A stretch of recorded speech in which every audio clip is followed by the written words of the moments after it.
Soma leo shetani.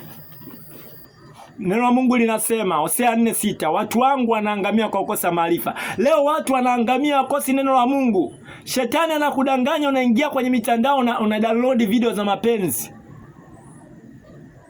Unaweka bando lako la 5000, una bando lako la kiasi fulani, una download movie za mapenzi za uzinzi. Unajisikia raha na usome neno la Mungu. Shetani anakutawala na kupeleka kuzimu. Acha hivi vitendo.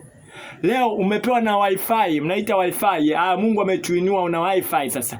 Hiyo wifi imetumika usome neno la Mungu, jifunze. Lakini wifi huo mtandao unaotumia na bando lako, unaenda kwenye uchafu kulike video za mapenzi.